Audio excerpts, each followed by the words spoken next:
Cerita dimulai dengan menampilkan seorang gadis dengan paras yang teramat rupawan sekaligus status yang begitu terhormat. Tubuhnya memancarkan aroma harum alami, dan ia memiliki kemampuan langka, memanggil kawanan kupu-kupu.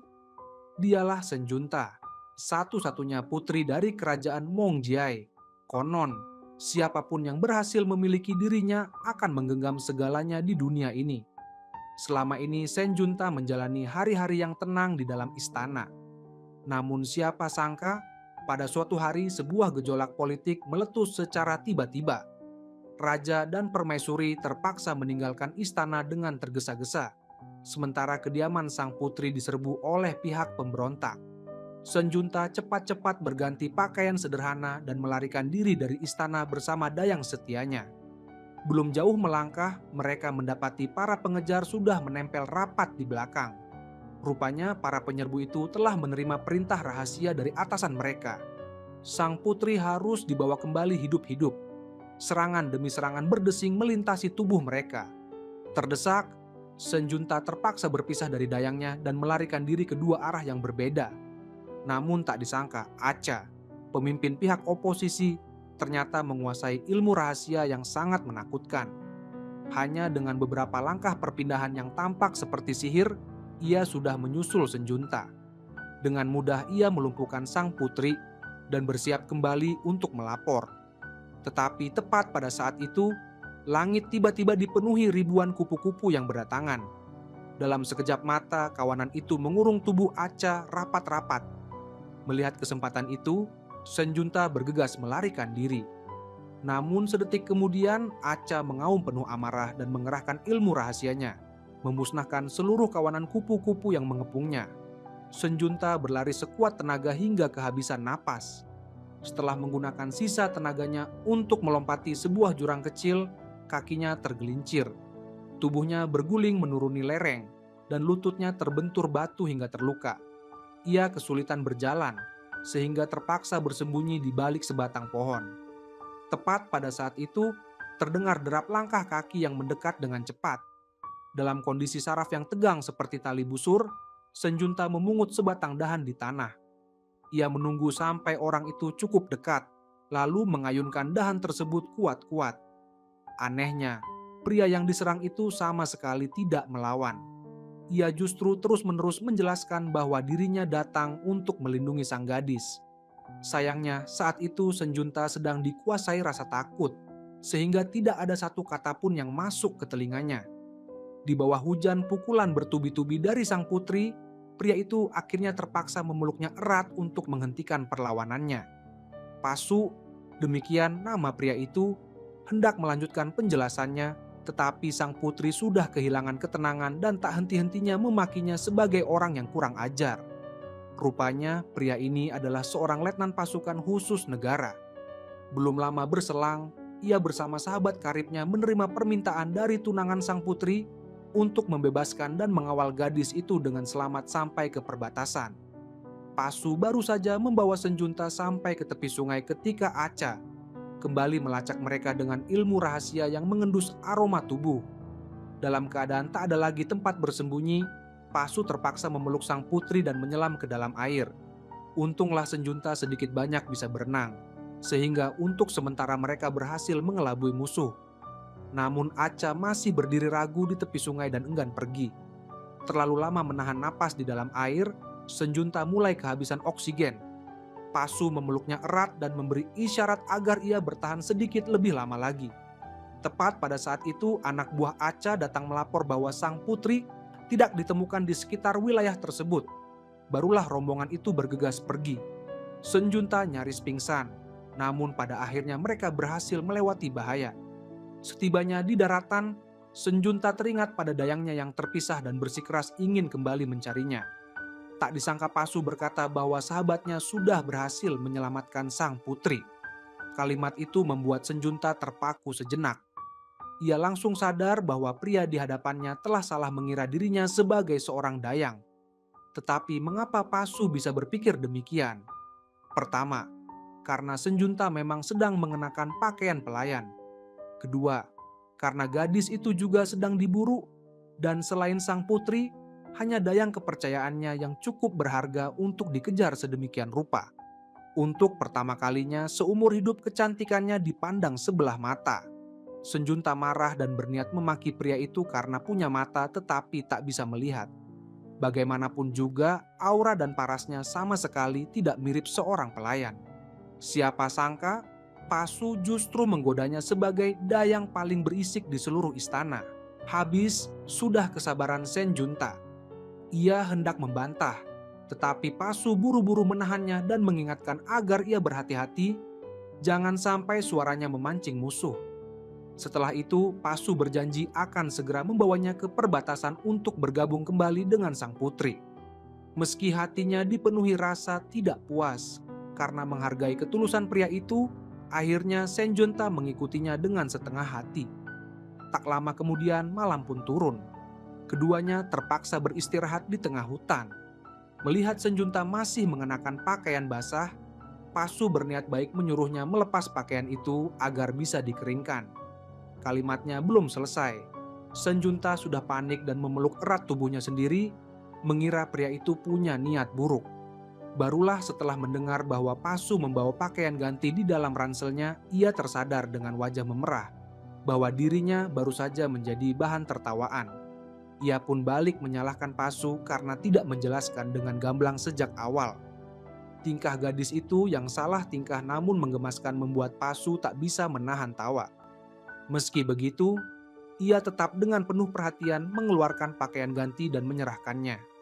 Saat itu, ia sama sekali tak menyangka bahwa gadis angkuh yang masih kekanak-kanakan di hadapannya inilah yang kelak akan membuatnya jatuh cinta hingga tak sanggup melepaskan diri. Selagi Senjunta pergi mandi ke tepi sungai, Pasu menyalakan api unggun dan merapikan tempat tidur. Tiba-tiba seekor kupu-kupu terbang mendekat. Didorong rasa penasaran, ia mengikuti kupu-kupu itu dan menyaksikan pemandangan yang tak akan pernah ia lupakan seumur hidupnya. Senjunta yang jelita sedang bermain-main di dalam air, sebuah pemandangan begitu memesona hingga ia tak sanggup mengalihkan pandangan. Meski tahu mengintip adalah perbuatan yang tidak sopan, ia tetap tak tahan untuk melirik beberapa kali lagi. Beberapa saat kemudian, Senjunta kembali untuk menjemur pakaiannya. Pasu pun sengaja bertelanjang dada dan berlalu lalang di hadapannya. Ketika seorang pria mulai menggunakan bentuk tubuhnya untuk menarik perhatian lawan jenis, itu pertanda ia sendiri sudah lebih dulu tertarik pada gadis tersebut. Sayangnya, isyarat yang begitu jelas dari Pasu itu bagaikan batu kecil yang dilempar ke permukaan danau. Selain menciptakan sedikit riak, tidak menimbulkan reaksi apapun. Sebab Senjunta, dengan dunia perasaannya yang masih kosong, sama sekali tidak mengerti apa itu daya pikat. Malam harinya, ketika hendak beristirahat, Pasu memanfaatkan saat Senjunta tertidur lelap untuk mengoleskan obat pada kakinya dengan gerakan yang sangat hati-hati. Ia adalah prajurit pasukan khusus yang ditempa keras di ketentaraan. Namun saat mengoleskan obat, gerakannya begitu lembut dan teliti, semata-mata agar gadis kecil itu tidak terbangun. Bukankah itu kelembutan yang jarang terlihat pada seorang lelaki sejati? Menatap wajah cantik di hadapannya, jantung Pasu sekali lagi berdetak tak beraturan. Keesokan harinya, keduanya kembali melanjutkan perjalanan. Senjunta terkejut mendapati kakinya sudah tidak sakit lagi. Namun begitu tahu bahwa Pasu yang mengoleskan obat itu, ia justru marah besar karena menganggap tubuhnya yang mulia dan kehormatannya telah dilecehkan. Pasu sama sekali tidak ambil pusing.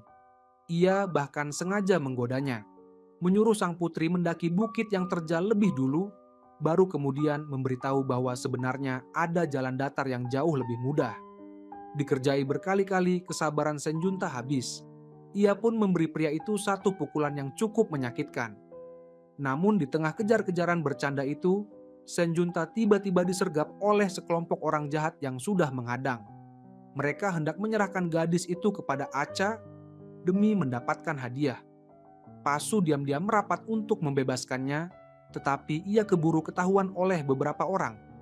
Dalam pertarungan sengit itu, Pasu menggunakan alat pengasap yang ia bawa. Hanya dalam hitungan detik, kelompok tersebut sudah takluk sepenuhnya dan kehilangan kemampuan untuk melawan. Senjunta sangat berterima kasih karena Pasu kembali menyelamatkannya. Namun karena masih terguncang, ia sampai hampir tersedak saat minum air. Pasu dengan lembut menenangkannya, lalu menggandeng tangannya untuk melanjutkan perjalanan. Sayangnya, suasana hangat itu tidak bertahan lama. Sepanjang jalan mereka kembali bertengkar tanpa sadar. Sebenarnya, itu adalah kesengajaan Pasu. Tujuannya agar gadis itu melupakan ketakutan yang baru saja dialaminya. Tepat ketika Senjunta terpancing emosi dan hendak memarahinya, hujan turun dengan deras. Pasu buru-buru menariknya berteduh ke dalam sebuah gua. Tanpa sadar, malam itu mereka saling berpelukan untuk berbagi kehangatan hingga pagi. Setelah 2 hari menyeberangi sungai dan menembus hutan dengan susah payah, Pasu akhirnya berhasil mengantar Senjunta sampai ke titik pertemuan. Namun di sana ia melihat sahabat karibnya tiba-tiba berlutut di hadapan gadis itu. Menyadari bahwa perempuan yang telah menggetarkan hatinya ternyata adalah sang putri. Untuk sesaat Pasu sulit menerima kenyataan itu. Sebab dahulu sahabatnya Yuparak pernah berkata bahwa sang putri adalah orang yang ia tempatkan di posisi paling berharga di dalam hatinya. Kegundahan karena menyukai perempuan yang sama dengan sahabat sendiri itu diubah Pasu menjadi kemarahan. Karena merasa dibohongi sepanjang perjalanan. Maka ia pun duduk menggerutu sendirian di sudut ruangan. Ia teringat malam sebelumnya ketika mereka tidur berpelukan di dalam gua. Dan Senjunta demi menjaga nama baiknya, memaksanya bersumpah untuk tidak menceritakan hal itu kepada siapapun. Sambil menggerutu, Pasu menirukan gaya bicara sang putri. Ia tidak tahu bahwa Senjunta berdiri tepat di belakangnya dan mendengar semuanya tanpa terlewat satu kata pun. Dengan marah, gadis itu memperingatkan bahwa jika Pasu tidak menepati janjinya, ia akan tahu akibatnya. Malam itu, di tengah busa sabun yang menutupi wajahnya, Pasu memaksa membuka sebelah mata. Samar-samar ia melihat sang putri benar-benar tampak murka, dan ia pun terlonjak kaget. Buru-buru ia memutar keran air untuk membilas busa, tetapi tak setetes air pun keluar. Rupanya sang putri baru saja memerintahkan dayangnya untuk menutup katup air. Melihat Pasu kelabakan, Senjunta merasa puas bukan main. Ia sengaja meledek bahwa itu adalah hukuman dari langit. Pasu tidak percaya dan terus berkutat dengan pipa air, sampai akhirnya menyerah dan memohon agar langit sudi melepaskannya.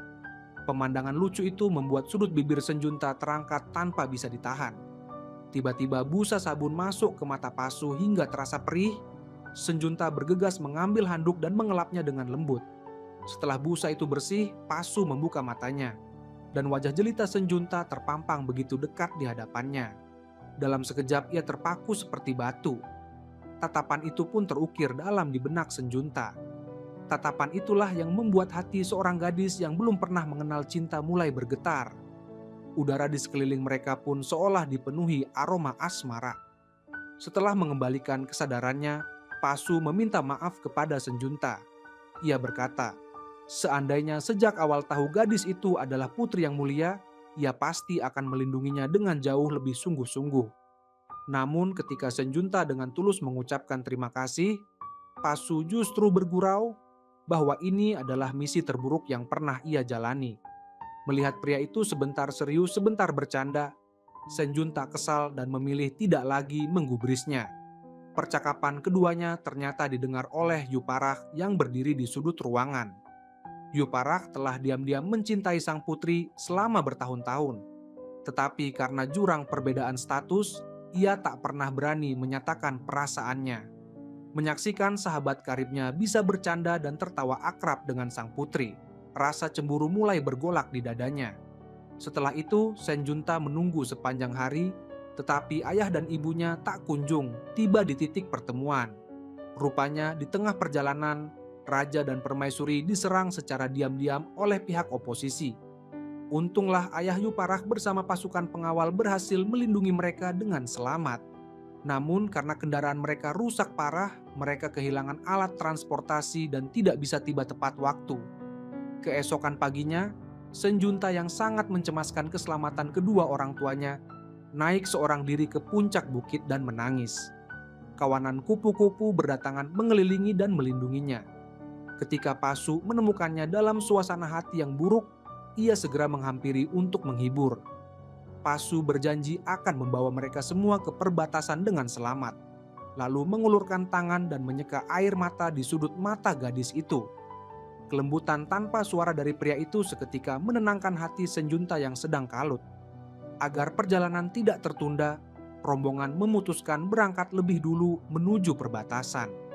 Namun Yuparah, yang mengkhawatirkan keselamatan ayahnya dan sang raja, terpaksa menyerahkan tugas berat mengawal sang putri kepada Pasu, lalu berbalik untuk memberi bantuan.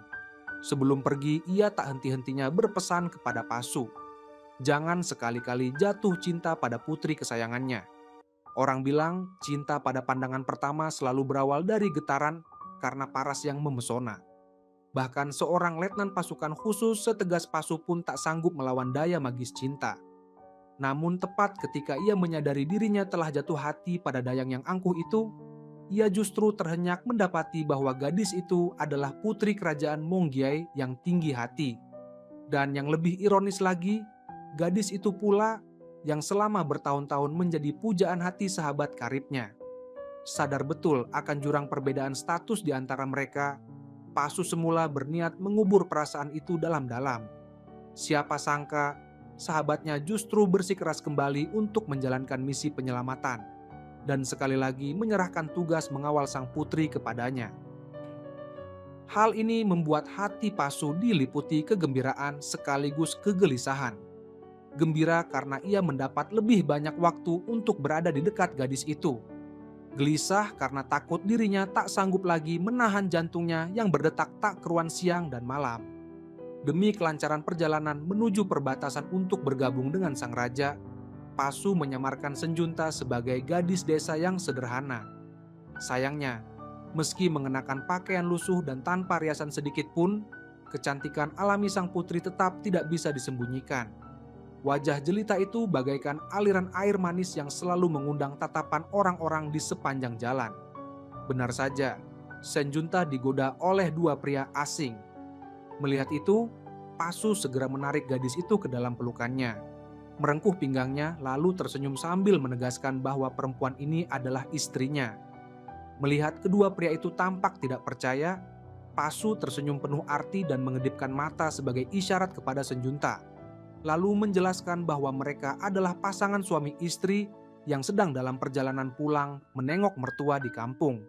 Demi bisa lolos dengan cepat, Senjunta terpaksa menahan gengsi dan ikut bermain peran. Ia melingkarkan kedua tangannya di tubuh Pasu, lalu dengan suara manja mendesak suaminya agar cepat berangkat. Dengan cara itu, keduanya berhasil mengelabui rombongan tersebut. Sayangnya, Pasu terlalu menghayati perannya. Sudah cukup jauh berjalan, ia masih belum juga melepaskan sang putri. Sampai akhirnya Senjunta tidak tahan dan menegurnya. Barulah pria itu melepas pelukannya dengan enggan. Sebenarnya mereka bisa saja mengaku sebagai kakak beradik, tetapi Pasu sengaja mengaku sebagai suami istri demi mengambil sedikit keuntungan. Merasa dipermainkan, Senjunta tersipu malu dan berbalik pergi, sama sekali tak menyadari senyum penuh kemenangan yang mengembang di bibir pria di belakangnya. Melanjutkan perjalanan, keduanya beristirahat di bawah rindangnya sebuah pohon. Senjunta mendongak dan melihat bunga-bunga yang bermekaran di dahan. Terbersit keinginan di hatinya untuk memanjat dan memetik beberapa kuntum sebagai persembahan kepada para dewa, memohon berkah dan keselamatan untuk perjalanan mereka. Melihat itu, Pasu segera berdiri rapat di belakangnya untuk berjaga-jaga. Namun kedua tangannya justru kikuk dan canggung, tak tahu harus diletakkan di mana agar tetap sopan. Tepat saat itu, kaki sang putri tergelincir. Tubuhnya jatuh dari atas pohon dan mendarat persis di dalam pelukan Pasu yang kokoh. Tatapan mereka bertemu, dan waktu di sekeliling seolah membeku. Mata Pasu yang dipenuhi rasa cinta membuat Senjunta salah tingkah, hingga ia terpaksa menegur pria itu agar melepaskannya. Tersadar dari lamunannya, Pasu buru-buru mundur. Meski mulutnya menggerutu menyalahkan sang putri yang ceroboh, tubuhnya justru dengan cekatan memanjat pohon untuk memetik sendiri bunga bagi gadis pujaannya. Setelah upacara persembahan kepada para dewa selesai, keduanya kembali melanjutkan perjalanan. Tak disangka langit tiba-tiba diselimuti gumpalan awan hitam pekat. Para penduduk desa yang berjalan bersama mereka seperti dikendalikan oleh kekuatan tak kasat mata. Mereka kehilangan kendali diri dan mulai menyerang. Rupanya Aca, pemimpin pihak oposisi, sedang menggunakan ilmu rahasianya. Pasu mengerahkan seluruh tenaganya untuk melindungi Senjunta agar bisa melarikan diri. Sayangnya jumlah lawan terlalu banyak, sehingga ia terkepung rapat. Ketika Pasu selesai menyelesaikan semuanya, sang putri sudah lenyap tanpa jejak.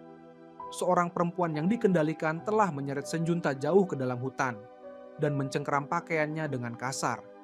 Senjunta meronta mati-matian, tetapi tenaga lawannya besar sampai menakutkan, membuatnya benar-benar tak berdaya. Tepat pada detik ketika Senjunta merasa tenaganya habis, sekawanan kupu-kupu tiba-tiba turun dari angkasa dan menyelubungi perempuan yang menyakitinya itu. Pada saat yang sama, Pasu berhasil menyusul, lalu buru-buru menarik sang putri untuk melarikan diri. Sesampainya di tepi sungai, Senjunta baru menyadari ada luka goresan di dahi Pasu.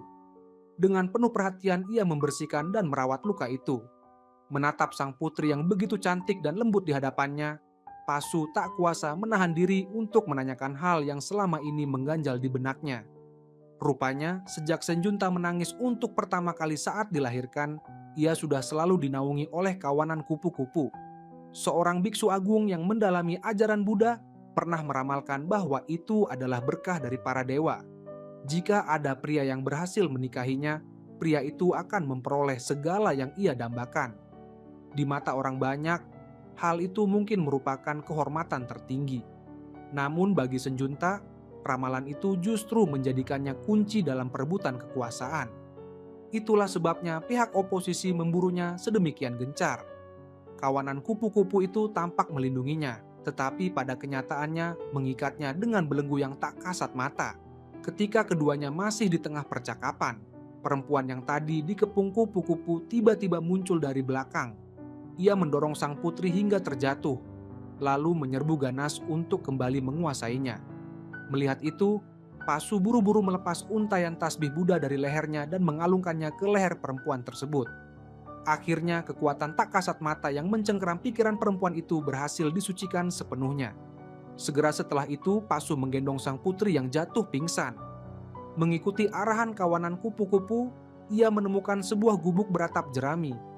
Dengan hati-hati, ia membaringkan Senjunta di atas dipan bambu, menggunakan sisa air di dalam kendi untuk menyeka wajahnya, lalu memanggilnya perlahan dengan harapan sang putri segera siuman. Tak disangka, begitu Senjunta membuka mata, ia langsung jatuh ke dalam kepanikan yang luar biasa. Guncangan dari pengejaran tadi membuat seluruh tubuhnya mengalami trauma psikologis yang berat. Pasu membiarkan sang putri memukul-mukul dadanya. Baru setelah samar-samar mendengar kata-kata penenang yang lembut darinya, pikiran Senjunta yang kalut perlahan-lahan tenang kembali. Menyadari malam itu mereka harus bermalam di gubuk tersebut, Pasu turun ke dapur untuk memeriksa persediaan. Ia mendapati tak ada setetes air pun di rumah itu, sehingga memutuskan pergi mengambil air ke sungai. Namun ia tidak tega meninggalkan sang putri seorang diri. Dengan hati-hati ia menyerahkan alat bela dirinya untuk dipegang Senjunta, sambil berjanji akan pergi dan kembali secepat mungkin. Pasu berlari sekencang-kencangnya ke tepi sungai. Sialnya, karena terlalu terburu-buru, ia tergelincir dan menumpahkan seluruh air yang sudah ia ambil, sehingga terpaksa kembali mengambil air untuk kedua kalinya. Kali ini ia mengingatkan dirinya sendiri untuk berjalan lebih pelan agar tetap seimbang.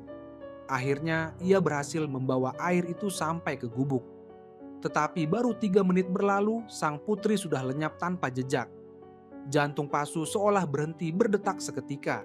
Satu-satunya pikiran yang melintas di kepalanya adalah bahwa sesuatu yang buruk telah menimpa sang putri. Dalam kepanikan yang luar biasa, ia berteriak memanggil nama gadis itu. Siapa sangka ternyata Senjunta hanya sedang keluar sebentar untuk buang air. Kelegaan karena menemukan kembali sesuatu yang paling berharga membuat Pasu bisa bernapas lega. Bagaimanapun juga, mereka baru saja lolos dari kejaran maut kekuatan-kekuatan jahat itu, dan Pasu terus-menerus khawatir Senjunta akan terluka. Karena itulah, pada momen pertemuan kembali tersebut, ia membuang semua aturan tata krama dan perbedaan derajat, lalu memeluk sang putri erat-erat. Pelukan itu jauh lebih kuat daripada ribuan kata manis. Sebuah bukti betapa pentingnya posisi Senjunta di dalam hatinya. Tak lama kemudian, Pasu menyadari tubuh Senjunta panas secara tidak wajar. Ia bergegas membawa baskom berisi air untuk mengompres dan menurunkan demamnya. Senjunta diam-diam memandangi pria yang gemar menggodanya namun merawatnya dengan begitu telaten itu. Danau yang semula tenang di dalam hatinya mendadak beriak lembut. Pasu juga menemukan pergelangan kaki mungil sang putri ikut membengkak. Ia segera mengambil balsam, mengoleskannya ke luka itu, dan memijatnya perlahan agar bengkaknya surut. Setelah selesai, ia tidak beranjak pergi. Ia justru duduk diam-diam di samping sang putri, menjaganya agar bisa tidur dengan tenang. Setelah Senjunta benar-benar terlelap, barulah ia dengan lembut mendaratkan sebuah kecupan di punggung tangan gadis itu. Sebuah kecupan yang syarat akan cinta yang dalam sekaligus penuh penahanan diri. Tengah malam, Senjunta kembali terbangun karena mimpi buruk. Pasu yang berada di sampingnya segera merentangkan tangan, memeluknya dan bersumpah akan menjaga gadis itu dengan seluruh hidupnya. Menatap paras cantik dengan mata yang berkaca-kaca di hadapannya, Pasu tak sanggup lagi menahan diri. Ia mendekat, ingin memberikan sebuah ciuman. Namun tepat ketika bibir mereka nyaris bersentuhan, Senjunta tiba-tiba mengangkat tangan untuk menghalanginya.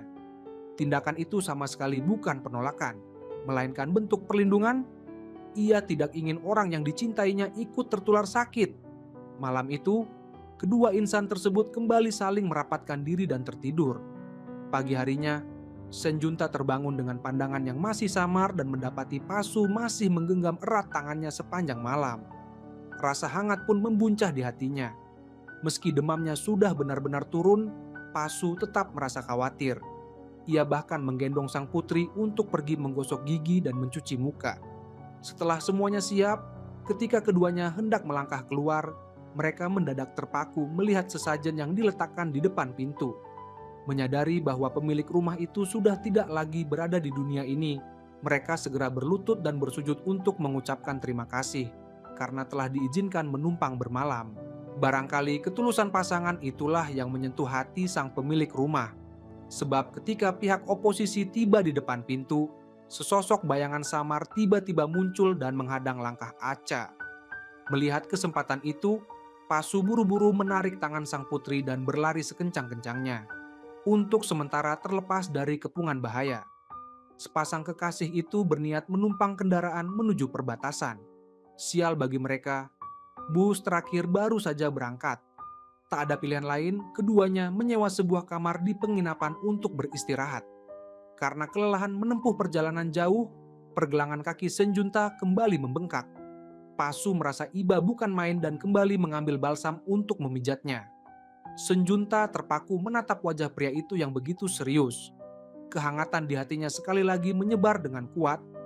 Tanpa sadar, ia mengulurkan tangan dan membelai wajah pria itu yang bergaris tegas. Setelah melewati sekian banyak suka duka bersama, akhirnya Senjunta benar-benar memahami isi hatinya sendiri. Hatinya telah bergetar oleh irama cinta untuk pria ini. Merasakan perasaan yang meluap di mata sang gadis jelita, Pasu tak tahan lagi. Ia mengangkat kepala dan mengecup lembut kening Senjunta. Sebuah kecupan yang khidmat, seperti sebuah doa. Segera setelah itu ia menempelkan bibirnya pada bibir lembut sang putri. Inilah ciuman yang sudah lama sekali ia dambakan. Senjunta pun sama sekali tidak mengelak. Ia hanya memejamkan mata, menikmati dan membalasnya. Setelah gairah cinta itu berlalu, kedua insan yang telah sepenuhnya memahami isi hati masing-masing itu saling mendekap erat. Pada saat itu tidak ada lagi sekat kelas maupun status. Tidak ada lagi perintah tugas yang kaku. Yang tersisa hanyalah dua hati yang saling bersandar. Mereka mengira akhirnya bisa bernapas lega. Namun Pasu ternyata meremehkan kemampuan Acha. Hanya dengan mengandalkan penciumannya yang tajam, Acha berhasil mengendus dengan tepat kamar tempat sang putri berada. Pasu buru-buru menyembunyikan Senjunta di titik buta pandangan.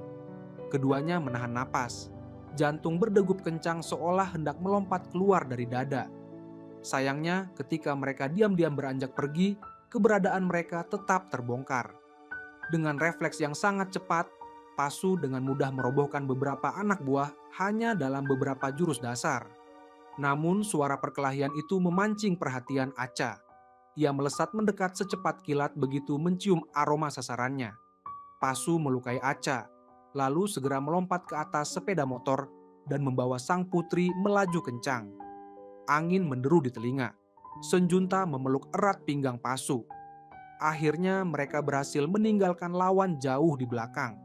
Ironisnya, motor itu justru mogok di tengah jalan. Sepasang kekasih itu terpaksa berjalan kaki menembus hutan yang rimbun, tanpa menyadari bahwa mereka baru saja lolos dari satu kepungan dan langsung terjerumus ke dalam bahaya yang lain. Tanpa sengaja mereka melangkah masuk ke sebuah kawasan yang diselimuti kabut tebal. Seorang perempuan dengan penampilan ganjil melintas tepat di depan mereka. Pasu hendak mendekat untuk menanyakan arah jalan, tetapi perempuan itu seakan tuli. Beberapa langkah kemudian, sosoknya menguap begitu saja ke udara. Ketika hari mulai gelap, pikiran Senjunta tiba-tiba dikuasai oleh tekanan tak kasat mata. Tatapannya menjadi kosong dan langkahnya menyimpang dari arah. Untunglah Pasu menyadarinya tepat waktu dan mengguncang tubuh gadis itu hingga tersadar. Malam itu keduanya menyalakan api unggun untuk menghangatkan diri. Nyala api yang berkedip-kedip membawa sedikit ketenangan di tengah malam yang dingin dan pekat. Pada saat yang sama, Aca bersama anak buahnya juga memasuki hutan tersebut. Beberapa pengikutnya kehilangan arah karena ilusi dan terjatuh ke dalam jurang. Jeritan panik mereka terdengar hingga membuat bulu kuduk berdiri. Namun Aca tidak berkedip sedikit pun. Dengan dingin ia meninggalkan begitu saja orang-orang yang terluka. Di matanya, rekan yang cedera tak ubahnya beban yang harus disingkirkan. Suara dari kejauhan itu menarik perhatian Pasu. Ia meninggalkan sang putri sejenak untuk menyelidiki keadaan. Tak disangka, baru saja ia melangkah pergi, Senjunta langsung dicengkeram oleh tekanan tak kasat mata itu. Pada detik-detik yang menegangkan, ribuan kupu-kupu berdatangan dari segala penjuru dan menyelubungi ilusi tersebut. Mendengar jeritan yang memilukan, Pasu berlari kembali seperti orang kesetanan hingga bertabrakan dengan Senjunta yang sedang berlari panik. Keduanya berpelukan erat dengan jantung yang serasa naik ke tenggorokan. Mengikuti arahan kawanan kupu-kupu, akhirnya mereka berhasil keluar dari hutan berkabut itu. Sesampainya di jalan raya, mereka berhasil menyetop sebuah truk kecil. Namun setelah menempuh beberapa jarak, truk itu justru menyimpang dari rute semula. Pasu langsung waspada dan menghunus alat bela dirinya. Belum sempat ia menginterogasi identitas sang pengemudi, Senjunta lebih dulu berseru gembira karena mengenali orang di balik kemudi sebagai sopir kepercayaan ayahandanya. Dari sopir itulah ia mengetahui bahwa Raja dan Permaisuri telah tiba dengan selamat di Thailand. Batu besar yang selama ini menindih hati Senjunta akhirnya terangkat. Di tengah perjalanan, ketiganya menemukan sebuah air terjun yang sejuk. Senjunta pun memutuskan turun untuk bermain air sejenak dan meregangkan tubuhnya yang penat. Melihat Pasu tetap berjaga di tepian tanpa beranjak setapak pun, ia merasa sangat aman dan berenang dengan riang. Setelah lama berjaga tanpa melihat tanda-tanda pergerakan, Pasu yakin sang putri mengalami kecelakaan di dalam air. Dengan panik ia melompat ke sungai untuk mencarinya, dan Senjunta tiba-tiba muncul ke permukaan tepat di sampingnya. Menatap sang putri yang gemar membuat masalah dan kembali membuat jantungnya nyaris copot. Pasu memeluknya erat dengan penuh kekesalan sambil menyatakan bahwa gadis itu harus dihukum. Merasakan wajah tampan itu perlahan mendekat, Senjunta menutup kedua matanya dengan malu-malu. Namun ia menunggu dan terus menunggu, dan bibir hangat yang ia bayangkan tak kunjung menyentuhnya. Ketika membuka mata, yang ia lihat hanyalah sudut bibir pria itu yang terangkat penuh kejahilan. Rupanya Pasu hanya mengerjainya. Senjunta yang malu bercampur marah langsung menyiramkan air ke tubuh pria itu. Jadilah keduanya bermain cipratan air dengan gembira. Tepat pada saat itu, setangkai bunga anggrek yang merekah indah hanyut terbawa arus. Pasu memungutnya dan dengan lembut menyematkannya di rambut Senjunta. Kecantikan sang putri sepenuhnya merampas pandangan prajurit pasukan khusus itu. Pasu tak sanggup lagi menahan hatinya. Ia merengkuh gadis itu dan menciumi bibir lembutnya dengan penuh gairah. Malam pun turun. Pasu dengan penuh perhatian menyisir rambut kekasihnya. Gerakannya begitu berhati-hati seolah sedang membelai selembar kain sutra paling berharga di dunia. Teringat bahwa inilah malam terakhir mereka bisa bersama. Pasu memeluk Senjunta dari belakang dan bertanya dengan suara pelan. Apakah setelah tiba di Thailand nanti, mereka masih punya kesempatan untuk bertemu lagi? Senjunta tersenyum, mengulurkan jari kelingkingnya, dan mengaitkannya sebagai janji dengan pria itu. Pagi-pagi buta, Pasu terbangun dan mendapati Senjunta masih terlelap manis di dalam pelukannya. Tak tahan, ia kembali mendaratkan sebuah kecupan lembut di punggung tangan gadis itu. Cahaya matahari pagi menembus celah dedaunan dan jatuh menyinari keduanya, menciptakan pemandangan romantis seindah lukisan. Ketika mereka sedang tenggelam dalam momen-momen manis terakhir sebelum perpisahan, keduanya sama sekali tidak menyadari bahwa pemandangan itu tertangkap oleh mata Yuparah yang baru saja tiba di titik pertemuan untuk memberi bantuan. Menyaksikan dengan mata kepala sendiri bagaimana saudara seperjuangannya mengkhianati janji dan menjalin perasaan dengan putri pujaannya, Yuparah murka luar biasa. Ia mengepalkan tangan ke arah Pasu, namun mengingat persaudaraan mereka yang telah terjalin sekian lama, pada akhirnya ia tak tega melayangkan pukulan itu. Tak tahu harus melampiaskan kebenciannya kemana, Yuparaj hanya bisa mengepalkan tinju dan menghantamkannya bertubi-tubi ke batang pohon hingga tangannya berdarah. Anehnya, ia sama sekali tidak merasakan sakit.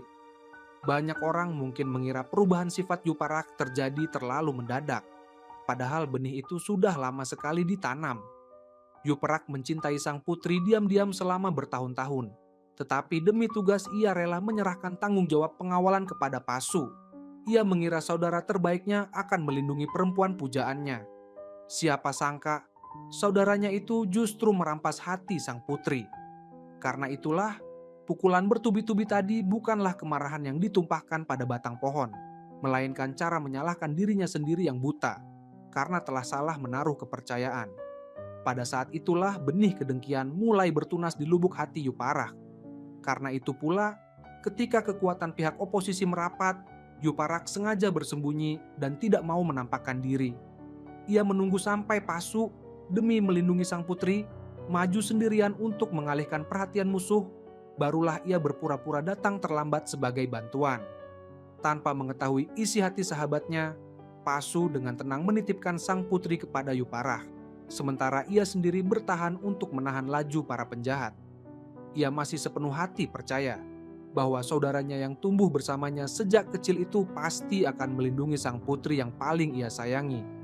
Namun ketika Yuparaj berhasil menyelundupkan sang putri melewati perbatasan, di sisi lain, setelah pertarungan yang menegangkan, Pasu terluka parah dan roboh. Untunglah Letnan Pautep dari pihak Thailand tiba tepat waktu untuk membantunya. Meski hanya tersisa sedikit tenaga, yang ada di benak Pasu tetaplah kekhawatiran akan sang putri. Ia berusaha keras menanyakan keselamatan gadis itu. Dan baru setelah mendengar kabar bahwa Senjunta telah mundur dengan aman, ia jatuh pingsan karena kelelahan. Ia sama sekali tidak menyangka bahwa Yuparaj telah mengucapkan kebohongan dan mengarang cerita kepada sang putri, bahwa Pasu adalah seorang pengecut yang melarikan diri meninggalkannya. Percaya pada perkataan Yuparaj, Senjunta mengira Pasu benar-benar telah membuangnya. Ia terpuruk sepenuhnya, setiap hari mencuci wajahnya dengan air mata, tenggelam dalam kesedihan karena merasa dikhianati orang yang dicintainya. Sebaliknya, Pasu yang baru saja lolos dari maut kini terbaring di rumah sakit, siang dan malam menanti-nanti kemunculan bayangan sang putri. Jarak paling jauh di dunia ini bukanlah perpisahan, melainkan ketika seorang pria mempertaruhkan nyawanya untuk melindungi kekasihnya, tetapi kekasihnya justru mengira ia pengecut yang lari.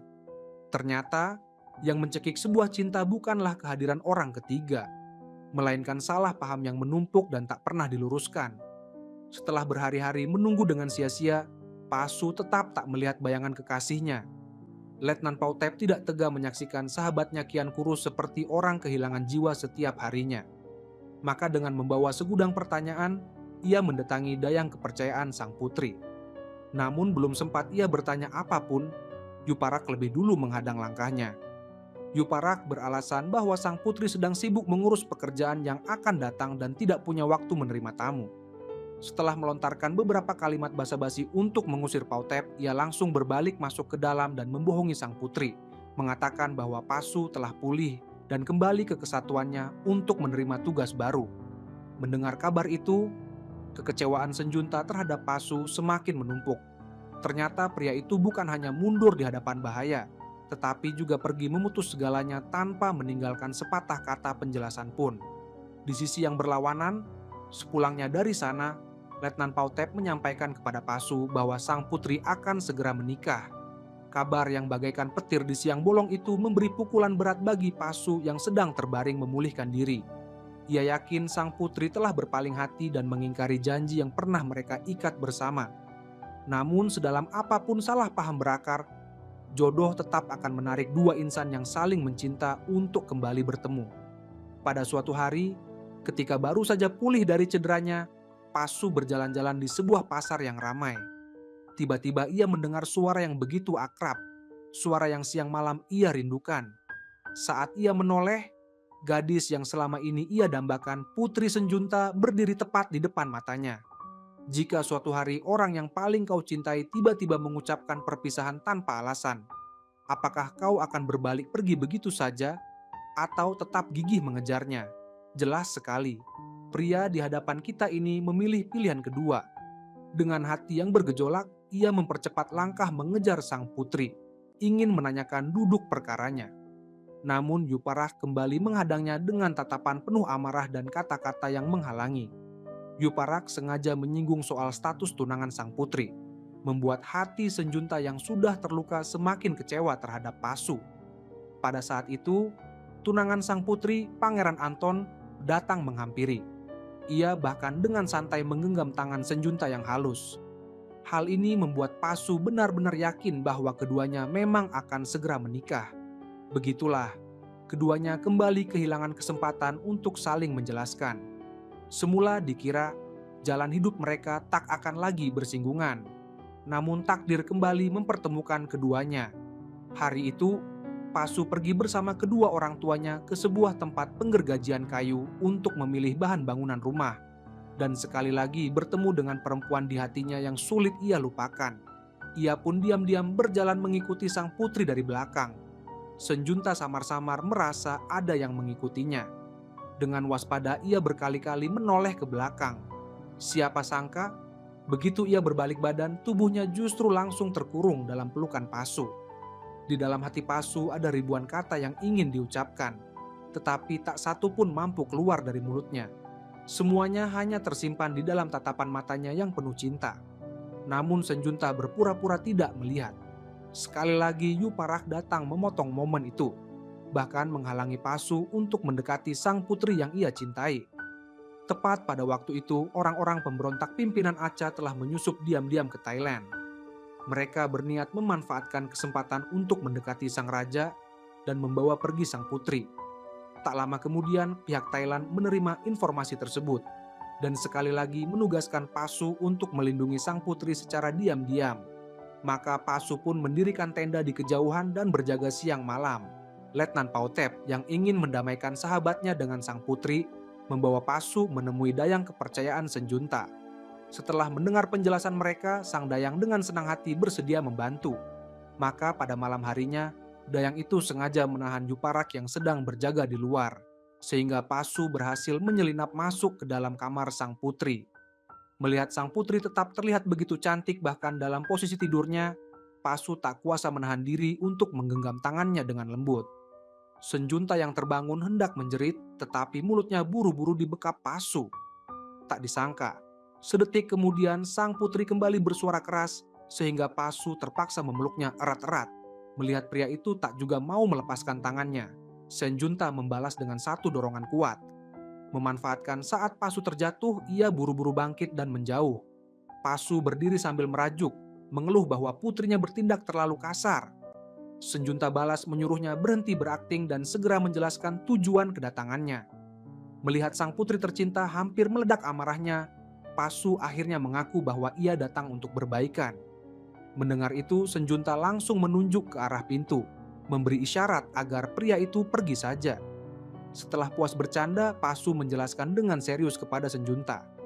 Hari itu ia meninggalkan sang putri, karena saat menahan laju musuh, tubuhnya menerima 3 serangan berbahaya. Kata-kata itu akhirnya menyadarkan Senjunta akan kesalahpahamannya. Ia menyalahkan dirinya sendiri, lalu menghambur ke dalam pelukan Pasu sambil menangis terseduh-seduh. Salah paham di antara keduanya akhirnya terurai. Pada momen itu pula Pasu memanfaatkan kesempatan untuk bermanja-manja sepuasnya di samping sang putri. bahkan bergurau bahwa malam ini ia akan menginap. Senjunta khawatir pria itu akan ketahuan Yuparah. Tak disangka, dengan wajah santai Pasu berkata bahwa Yuparak sudah ditahan oleh sang Dayang. Senjunta menampakkan wajah tak percaya. Dayang yang selalu mendampinginya justru berpihak kepada Pasu. Namun mengingat kembali momen-momen manis mereka barusan, ia tak kuasa menahan senyum. Hatinya begitu bahagia. Sejak berbaikan dengan sang putri, Pasu tak sanggup lagi menekan kerinduan yang bergejolak di dadanya. Maka pada hari kedua, ia kembali menyelinap masuk ke kamar sang putri dan menghujaninya dengan rayuan-rayuan manis. "Aku sangat merindukanmu. 1 detik jauh darimu terasa seperti 1 dasawarsa." Sayangnya ketika hendak pergi, Pasu ketahuan oleh Yuparah. Dengan penuh kemarahan, Yuparak memutuskan untuk menyelesaikan urusan mereka sekali dan untuk selamanya. Pada akhirnya keduanya sama-sama terluka dan roboh di tanah. Senjunta baru saja selesai merawat luka Pasu dan hendak mengantarnya pergi, ketika ia melihat Pangeran Anton datang dalam keadaan mabuk dan berniat mengganggunya. Melihat itu, Yuparah mendorong sang pangeran keras-keras hingga terjatuh berguling di tanah. Tak ada yang menyangka betapa seriusnya akibat yang akan ditimbulkan peristiwa itu bagi mereka berdua. Kabar tentang Anton yang terluka dengan cepat sampai ke telinga sang raja. Raja segera memanggil Pasu untuk dimintai keterangan. Pasu menjelaskan bahwa sebelumnya ia telah difitnah oleh Yuparah dalam perkara meninggalkan sang putri. Ia juga menerangkan bahwa dirinya sedang menjalankan tugas untuk melindungi sang putri secara diam-diam. Ia bahkan bersumpah tidak pernah sekalipun melakukan hal yang melecehkan sang putri. Setelah mendengar semuanya, raja tidak lagi menyelidiki Pasu. Menimbang bahwa Yuparak sedang membutuhkan istirahat dan tidak bisa menjalankan tugas pengawalan, raja justru memerintahkan Pasu untuk tinggal dan berjaga melindungi sang putri. Mengetahui Pasu diizinkan tinggal, Senjunta gembira bukan kepalang. Di pihak lain, kelompok Aca kembali menerima instruksi dari atasan mereka. 2 orang pengawal yang berada di sisi sang putri harus disingkirkan lebih dulu. Maka Aca kembali menggunakan tipu muslihatnya. Di tengah pertarungan, Pasu menyadari ada yang tidak beres dengan Yuparah. Ia terpaksa terus-menerus menghindari serangan sambil berusaha memanggil sahabatnya agar sadar. Pada saat itu, benda pusaka di tangan sang raja bekerja. Pusaka itu berubah menjadi kepulan asap ungu yang melesat ke arah Yuparah. Saat itu Yuparah sudah merobohkan semua orang dan mencengkeram sang putri, bersiap membawanya pergi. Barulah ketika asap ungu itu menyelimuti tubuhnya, ia menghentikan gerakannya. Setelah kesadarannya pulih, Yuparah justru menerima teguran keras. Hatinya terasa terluka sekaligus marah, sehingga ia memanfaatkan gelapnya malam untuk pergi diam-diam.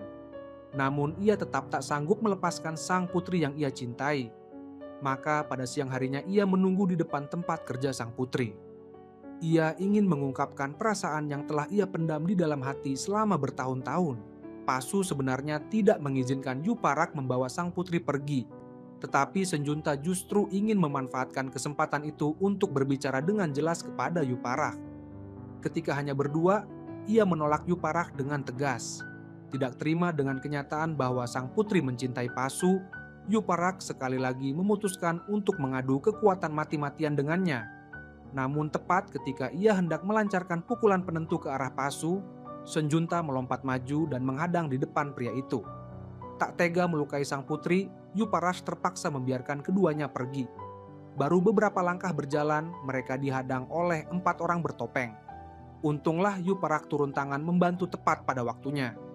Senjunta menyadari belakangan ini permaisuri sepanjang hari mengeluh pusing dan matanya berkunang-kunang. Ia pun memutuskan membawa ibundanya ke ruang kesehatan untuk pemeriksaan menyeluruh. Tak ada yang menyangka bahwa pihak lawanlah yang telah menjalankan siasat licik terhadap sang permaisuri. Rupanya, tidak lama sebelumnya, kekuatan pihak lawan khawatir permaisuri akan menghalangi rencana mereka. Karena itu setiap hari mereka diam-diam mencampurkan cairan asing ke dalam teh yang diminum permaisuri. Mereka bahkan menambah takarannya dan mencampurkan zat lain, sehingga kondisi permaisuri kian hari kian memburuk. Tak disangka, di tengah perjalanan mengantar permaisuri berobat, sang putri diserang oleh sekelompok orang tak dikenal. Senjunta melompat ke atas sebuah mobil yang sudah mereka siapkan sejak awal, sementara Pasu mengerahkan seluruh tenaganya mengejar dari belakang. Dalam pergulatan dengan lawan, sebuah serangan yang tak disengaja mengenai sopir yang duduk di depan. Pada saat itu Pasu melompat melewati atas kepala mereka. Memanfaatkan kesempatan ketika kedua penjahat itu sibuk menghadapi Pasu, Senjunta melayangkan pukulan keras ke wajah Acha dan menambahkan satu tendangan yang mendorong penjahat satunya jatuh dari mobil. Setelah itu ia bergegas berpindah ke sisi Pasu, mengambil alat bela diri milik pria itu, membidik anak buah Acha dengan cermat, dan melancarkan serangan tepat sasaran. Karena telah menerima perintah untuk tidak melukai Senjunta, Acha hanya bisa menyaksikan sang putri dibawa pergi oleh Pasu. Sayangnya, saat mereka melarikan diri, kendaraan mereka kembali mogok. Keduanya terpaksa sekali lagi berjalan kaki menembus hutan. Mereka terus berjalan dan berjalan hingga langit perlahan menjadi gelap gulita, sampai akhirnya memutuskan mencari sebidang tanah lapang untuk beristirahat sementara. Sang putri dengan sukarela mengambil tugas menyalakan api. Melihat pipi gadis itu belepotan arang, Pasu mengulurkan tangan dan menyeka kotoran itu dengan lembut. Setelah itu, dengan wajah tanpa malu ia menuntut imbalan atas jasanya mengelap wajah. Siapa sangka sang putri ternyata hanya sedang memeriksa luka di lengannya. Setelah tahu lengannya baik-baik saja, Pasu melontarkan godaan. "Kalau hatiku yang terluka bagaimana? Bagaimana kau akan mengobatinya?" Senjunta menjawab acuh tak acuh. "Aku juga tidak tahu. Aku belum pernah belajar cara mengobati penyakit hati." Pasu tertawa kecil. "Polos sekali kau ini. Untuk menyembuhkan hatiku kau tidak perlu belajar apapun." Ketika sang putri menekan lengannya, Pasu memekik kesakitan. Senjunta panik dan bertanya apakah lukanya sangat sakit. Pasu mengangguk. "Tentu saja sangat sakit." Lalu sambil berpura-pura kesakitan, ia mengulurkan tangan, menarik tubuh Senjunta dan memeluknya erat sambil berkata dengan mulut manisnya bahwa lukanya sudah disembuhkan oleh gadis itu. Senjunta hanya bisa pasrah. "Kalau menurutmu begini, bisa menyembuhkan, ku biarkan kau memeluk selama 1 menit. Kalau begitu, bagaimana kalau ini cinta? Berapa lama kau akan mengizinkanku memelukmu? 1 malam penuh, boleh tidak?" Melihat pria itu tampak begitu puas diri, Senjunta melepaskan diri hingga membuat Pasu meringis kesakitan. Dengan pelan ia berbisik, "Maaf." Setelah itu Pasu menggenggam erat tangan Senjunta dan dengan diam-diam menjaga gadis itu sepanjang malam. Keesokan paginya, keduanya kembali dengan selamat ke istana. Raja dan permaisuri gembira tak terkira. Namun setelah selesai mengucapkan terima kasih kepada Pasu, permaisuri tiba-tiba jatuh pingsan dan tak kunjung sadar. Senjunta yang sangat cemas segera membawa ibundanya ke ruang kesehatan. Setelah menjalani pemeriksaan, barulah diketahui bahwa ada tanda-tanda permaisuri terkena racun. Untuk mencari tahu siapa dalang di balik peristiwa itu, Pasu mendatangi satu persatu pelayan yang bertugas di dekat permaisuri untuk dimintai keterangan. Dari sanalah ia mengetahui bahwa C, seorang dayang, adalah orang yang setiap hari mengantarkan teh untuk permaisuri. Namun ketika ia pergi mencari bukti, ternyata pihak lawan sudah lebih dulu bertindak dan melenyapkannya. Dari mulut Senjunta, Pasu mendengar bahwa permaisuri mendukung keputusan sang putri untuk menolak Anton, dan bahwa jika pertunangan itu benar-benar dibatalkan, Anton akan kehilangan haknya sebagai pewaris takhta. Pasu merasa inilah alasan sesungguhnya mengapa permaisuri dicelakai. Maka ia memutuskan menyelinap ke kamar sang dalang untuk menyelidiki racun apa sebenarnya yang telah diberikan kepada permaisuri. Mendengar rencana itu, Senjunta sangat mengkhawatirkan keselamatannya. Malam harinya ketika Pasu bersiap menyelinap masuk, ia mendapati sang putri juga sudah mengenakan pakaian serba gelap untuk membantunya. Ia semula hendak membujuk gadis itu agar tidak mengambil risiko dan beristirahat saja, tetapi wajah Senjunta tampak begitu serius dan bersikeras ikut. Pasu hanya bisa menyunggingkan senyum tipis. Tak ada pilihan lain, ia pun merayu dan mencuri satu ciuman hangat lebih dulu sebelum akhirnya mengizinkan gadis itu ikut serta. Keduanya perlahan menyusup ke dalam kediaman perempuan licik itu. Pasu mendapati perempuan tersebut menanam banyak sekali tumbuhan aneh. Setelah Pasu memotret seluruh bukti dengan kameranya, Senjunta menemukan sebuah peti besar terkunci di atas lantai. Ketika hendak maju memeriksanya, tanpa sengaja ia menyenggol sebuah nampan di dekat kakinya hingga terjatuh. Suara itu langsung menarik perhatian pemilik ruangan. Untunglah pada saat itu Pangeran Anton pulang ke rumah dalam keadaan mabuk berat, sehingga keduanya yang bersembunyi di sudut ruangan tetap aman.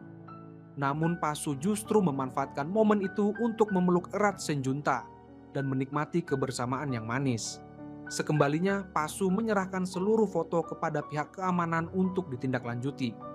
Ia juga meminta bantuan seorang rekannya untuk membuatkan sebuah kunci serbaguna, guna membuka peti misterius tersebut. Sebab kondisi kesehatan Permaisuri kian hari kian melemah, ia harus segera menemukan jalan keluar. Ketika Pasu sedang kebingungan mencari cara, Dayang bernama Se diam-diam menemuinya dan menyampaikan kebenarannya. Rupanya, kemarin ketika Se mengantar teh, ia tidak sengaja mendengar percakapan mereka. Sayangnya, pihak lawan mengetahui dari mulut para pelayan bahwa orang yang menguping di depan pintu waktu itu adalah Se. Tak lama kemudian, mereka pun bertindak dan membereskan tempat kejadian pada malam hari. Beruntung, ternyata Se masih selamat. Di pihak lain, Anton berencana meminjam tangan Yuparak untuk melenyapkan Pasu. Di tengah pertarungan keduanya, Yuparak melayangkan tendangan yang membuat Pasu terjatuh ke sungai. Anak buah Anton yang bersembunyi dalam kegelapan melihat tugas itu telah selesai, langsung menyerang Yuparak. Namun ternyata semua itu adalah rencana Yuparak sendiri. Ia sengaja menciptakan adegan palsu untuk mengelabui keduanya. Selagi mereka diam-diam bersorak karena mengira rencananya berhasil, mereka tidak tahu bahwa Pasu sudah menyelinap ke dalam rumah, membuka peti kayu itu dengan kunci serbaguna, dan mengambil benda penting sebagai barang bukti. Sayangnya, ketika hendak pergi, ia tidak berhati-hati sehingga menimbulkan suara dan ketahuan oleh kedua orang itu. Salah satu dari mereka menaburkan segenggam bubuk putih, dan seketika Pasu mengalami halusinasi hingga tak sanggup berdiri tegak. Untunglah Yuparak datang memberikan bantuan. Pasu berhasil menyerahkan benda bukti itu tepat ketika kondisi Permaisuri berada dalam keadaan gawat. Namun ia sendiri roboh tak berdaya akibat efek racun tersebut. Yuparak melaporkan seluruh duduk perkara kepada sang raja.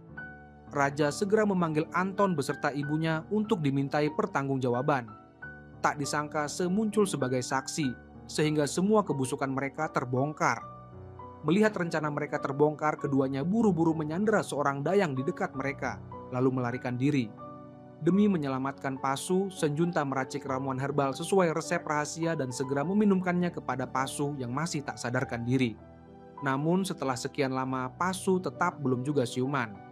Senjunta mengira ramuan buatannya gagal. Dengan putus asa ia tersungkur di samping Pasu sambil menangis, mengira mulai saat itu ia akan berpisah dengan pria itu selamanya. Tetapi tak lama kemudian, Senjunta melihat Pasu membuka matanya. Ia gembira luar biasa dan dengan penuh kebahagiaan mendaratkan sebuah kecupan di pipi pria itu. Sementara itu, kedua buronan tadi bertemu dengan pemimpin pihak oposisi di tengah pelarian mereka. Mereka pun memutuskan bekerja sama untuk melancarkan rencana merebut sang putri. Senjunta, yang mampu memanggil kupu-kupu sekaligus memiliki kecantikan tiada tara, kapanpun selalu berhasil merampas perhatian pria di sisinya yang bernama Pasu. Hari ini kau cantik sekali. Aku tidak sanggup mengalihkan pandanganku. Hari itu Senjunta memang berdandan begitu memesona, sebab ia harus mendampingi ayahandanya menerima kunjungan Pangeran Anton yang datang berpura-pura menawarkan persekutuan. Sementara mereka mengenakan topeng persekutuan palsu, para buronan itu memanfaatkan waktu ketika sang raja sibuk menjamu tamu kehormatan. Mereka berpura-pura menyesal dengan tulus dan kembali ke istana untuk meminta maaf kepada Permaisuri. Padahal sebenarnya mereka bekerja sama dengan kelompok penyerbu dari dalam dan luar, berencana memanfaatkan kekacauan untuk membawa pergi sang putri. Acha diam-diam menyusup ke dalam istana.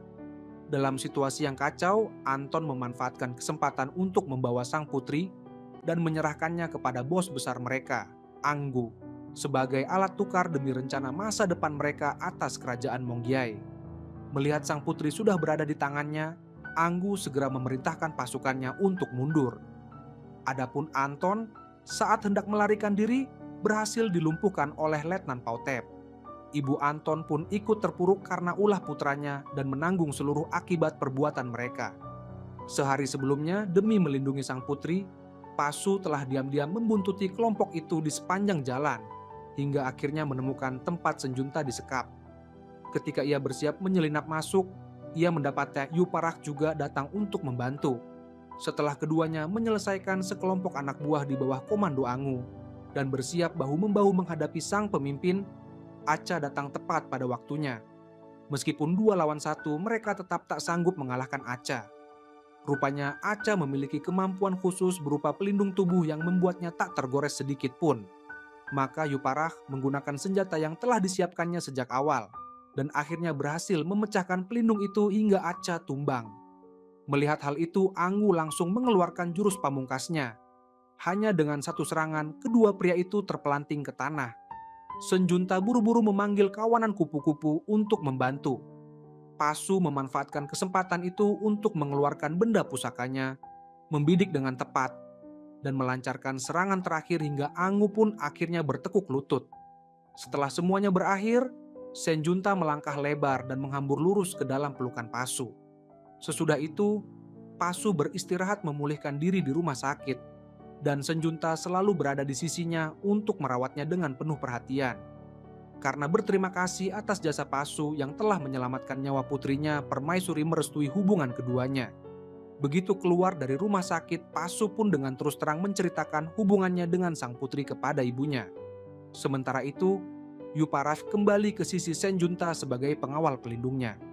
Tak lama kemudian, sang putri kembali ke kerajaan bersama ayahandanya, sedangkan Pasu kembali ke ketentaraan untuk melanjutkan tugasnya.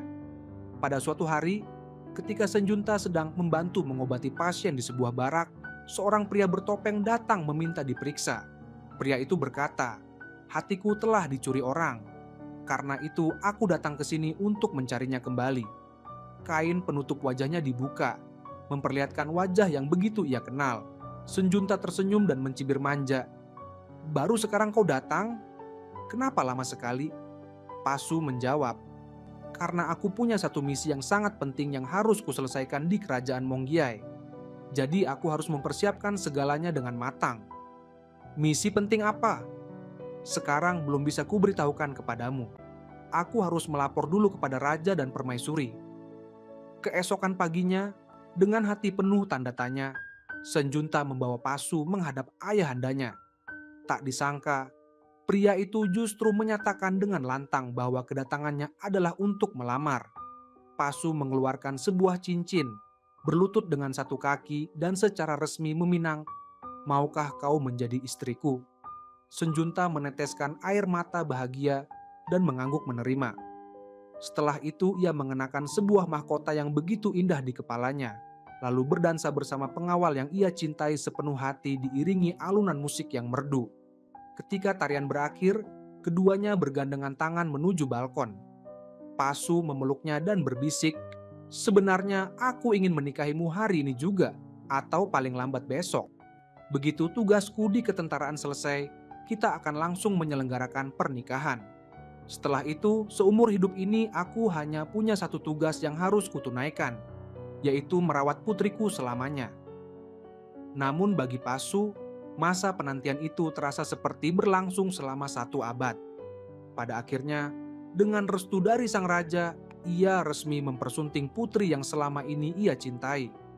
Kakak kembarnya pun hadir untuk memberi ucapan selamat. Keempatnya larut dalam kegembiraan tarian bersama. Ketika alunan musik berhenti, Pasu yang ingin menggoda istri kecilnya sengaja berpakaian sama persis dengan kakaknya. Namun lelucon itu tentu saja tak mampu mengelabui perempuannya. Senjunta tersenyum lebar. "Kalian pikir bisa membohongi kami?" Pasu menoleh ke arah kakaknya sambil tertawa. "Tuh, kan, sudah kubilang rencanamu tidak akan berhasil." Senjunta lalu berkata kepada pasangan dansa sang kakak, "Kalian silakan lanjutkan saja, Nona. Adapun pangeranku ini, biar aku yang membawanya pergi untuk kuurus sebentar." Selesai berkata demikian, Pasu yang jahil itu pun langsung diseret pergi oleh Senjunta di tengah kebahagiaan yang meluap-luap.